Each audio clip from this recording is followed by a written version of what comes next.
Right, Jimmy, first of all, welcome to Forest Green, and how happy are you to be here? Yeah, delighted to be here.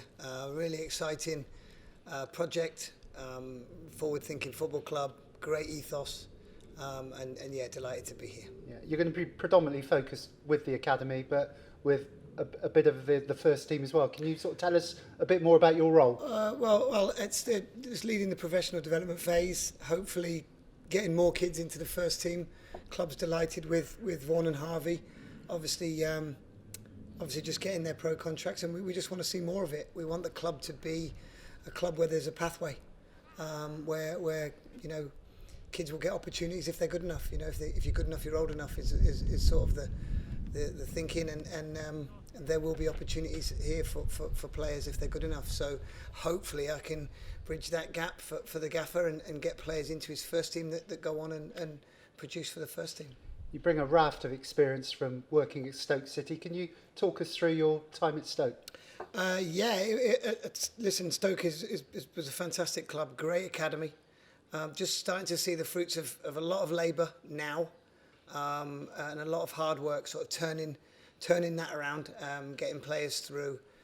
So it was a really great experience for me to work there with some fantastic coaches, and we're starting to see now some really, really top players coming through. So it was another project, but a very successful one, a lot of experience learned, and worked with a lot of great people. So very, very positive experience for me. Yeah. What are the main factors in attracting yourself to Forest Green Rovers? What ticks the boxes for you? I think that it's mostly about the pathway. It's mostly about... So for me, with developing younger players, it's about the experiences you give them. What experiences can you give them that give them the best opportunity to perform when they need to in and around the first team? And I just felt that a club like this was perfect. I'm not sold on the categories. I think it's all about experiences and what experiences can we give them.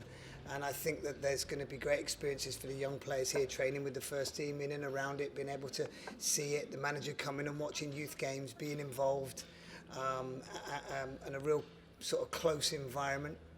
And I think that's a productive one. It would be conducive to getting players through. So that's the reason, really. I think that we can do that here, and the manager's already proven that he'll do it. He's brave enough to pick players and give them their opportunity no matter what age they are. There is a brand of football here as well. I guess, again, that's another tick for you. Completely, yeah. Again, the gaffer's brave. He's effective and versatile, and it's exciting. I spent a great day with him on Saturday, because obviously we've only just been allowed in, and just listening to his thoughts on the game. Again, I'm really enthused and delighted. And how excited are you to be here in terms of like we've talked about, the progression of the club and the ambition of the chairman to one day reach the championship, a new stadium on the horizon? Exactly. It all added into the decision I had to make to come here. Very exciting. When you have the backing as a football club and the belief in what we're trying to do, you can achieve great things. You really can. We've seen it. We've seen the likes of Bournemouth do it. So it's there to be done, and if we're all together, which the club is very much together, and lined up, and with the backing of the owners and the chairman, there's no reason why we can't. And like I say, it's something that we're all working towards. Yeah.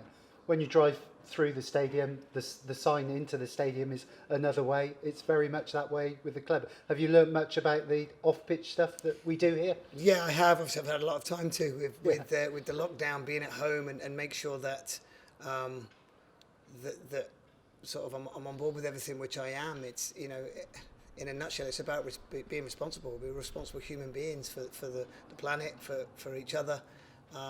So yeah, it absolutely aligns with how I feel. And of course, for people who aren't familiar with you, football's been in your blood since the day you could walk with a great dad like Alan Ball. Yeah, I suppose you could say I was born into it. Listen, it came with its ups and downs. I found it hard as a young player with expectation, running onto a pitch, being compared to to someone as good as he was quite tough, and I think a lot of people were left going, well, we thought he'd be better, but you know, that's the way it was. But it also came with its fantastic upsides, and I was almost saturated in football, and to be honest with you, I think I had a better football brain than I had football ability.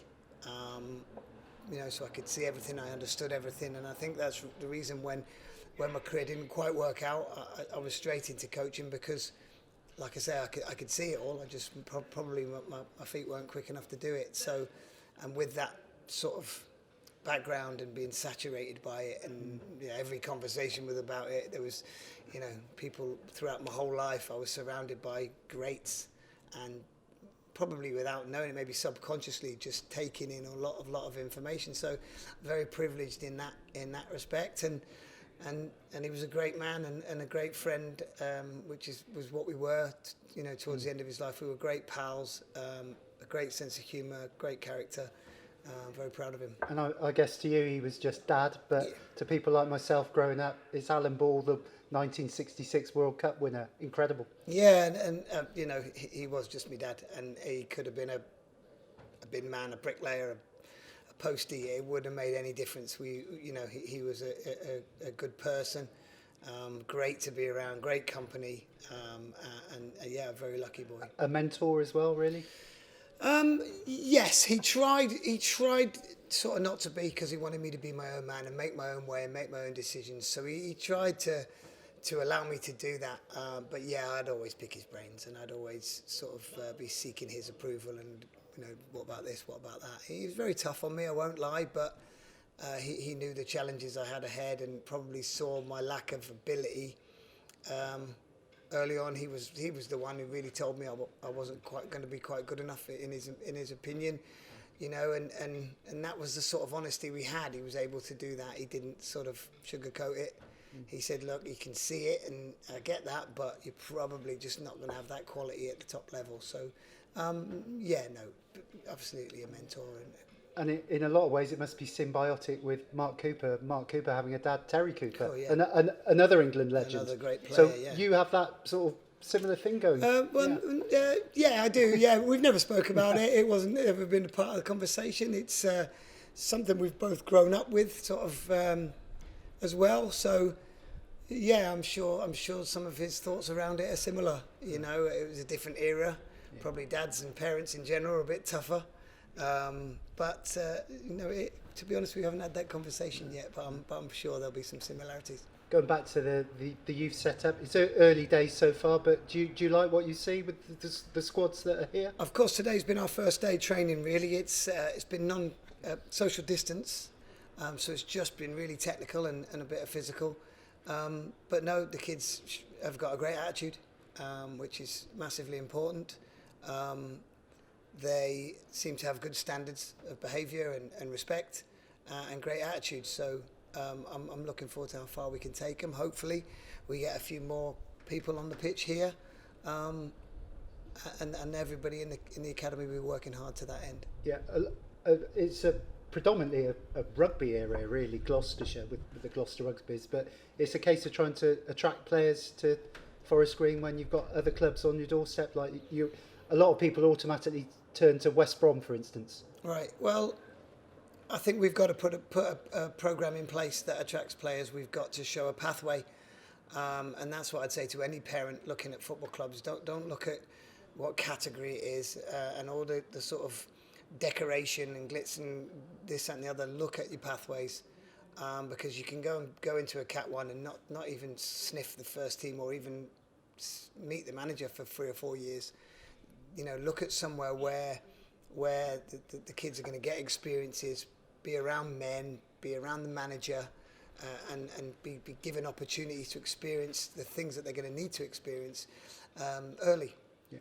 So I think it's about pathway and it's about player production. I think that's what people need to look at and make their own decisions. And yeah, we're in a competitive market, but you know, when you come here, what a beautiful place! What a great place for a kid to come, possibly out of the way, get their head down and work hard for a couple of years to try and get himself a career. I think it's perfect.